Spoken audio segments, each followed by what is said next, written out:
उसे ठीक करना चाहिए।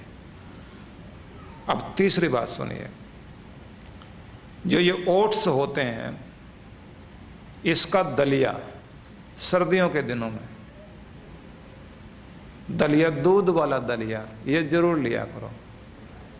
और खास तौर से जिनकी एज बढ़ रही है, 30 साल की उम्र में अगर वो लेना शुरू कर दें तो फिर तो कहना ही क्या। जो पेट बढ़ने लग जाता है ना, चर्बी जमा होने लग जाती है, तो उससे भी मुक्ति मिलती है।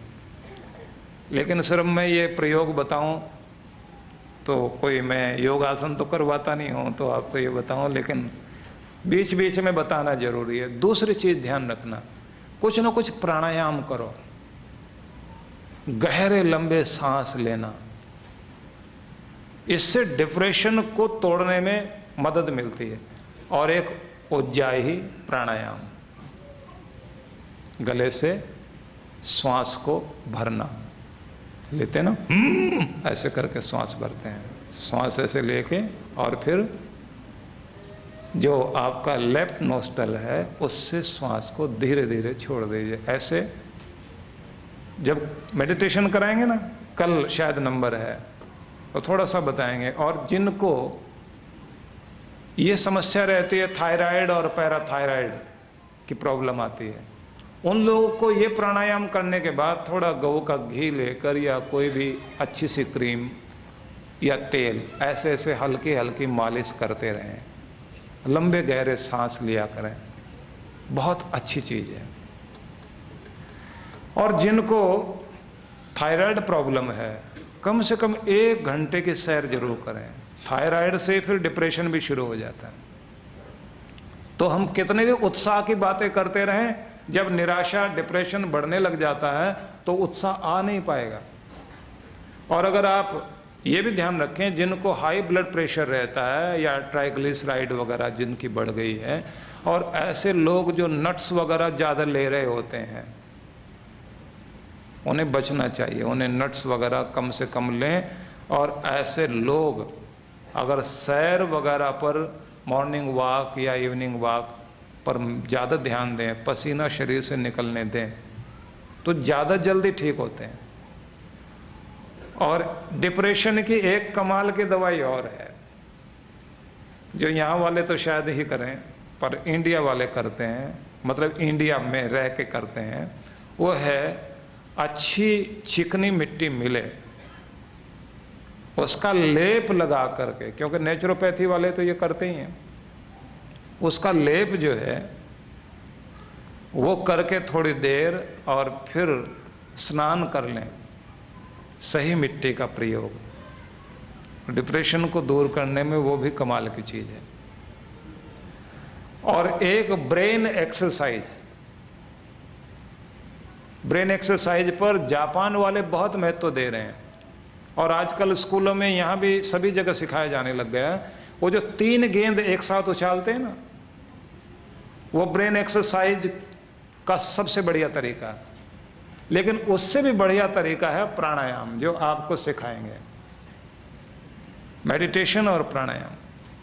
तो ब्रेन एक्सरसाइज अगर आप कर रहे हो और थोड़ा थोड़ा मेडिटेशन, तो आप हमेशा उत्साही रहोगे और अपनी समस्याएं 90% तो भगा लोगे।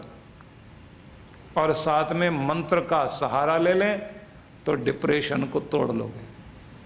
और किसी भी जिंदगी में नया उत्साह आ जाए, नई जिंदगी मिल जाए, और किसी आदमी के जीवन के दुख भाग जाएं, बस यही हम चाहते हैं। इसी के लिए हम आप लोगों के बीच आते हैं, आपकी मुस्कुराहट देखना चाहते हैं। और हमें क्या चाहिए? तो ये निवेदन करना चाहता हूं कि राम जी के स्वरूप को याद करना है तो उनके उत्साह को याद करो। सीता जी कहती हैं, मेरे राम कैसे हैं? उत्साह का नाम राम है। फिर आगे कहा, पौरुषम, एक मर्दानगी, एक कर्मठता का नाम राम है। डरते नहीं हैं, दबते भी नहीं हैं। उन्हें विनम्रता से कोई कितना भी झुका ले, लेकिन कोई ताकत से झुकाना चाहता है तो राम झुकने वालों में नहीं है। राम झुकाते हैं दुष्टता को, और विनम्र हैं तो इतने। वज्रादपि कठोराणि कुस्मादपि मृदूनि। जब कठोर होते हैं तो वज्र से भी ज्यादा कठोर, और कोमल हो तो फूल से भी ज्यादा कोमल। दुष्टता के आगे कठोर बन जाए और सज्जनता के आगे फूल बन जाए, ऐसा रूप है मेरे राम का। हम लोग उल्टा करते हैं, कोई बुरा आदमी मिल जाए तो उसको देख के, साहब जी जरा ध्यान रखना, आप तो बॉस हैं, फलाने हैं, ये मालिक साहब हैं। और सज्जन मिल जाए तो उसको लताड़ के चलते हैं, उसको दुत्कारेंगे, डांटेंगे, डपटेंगे।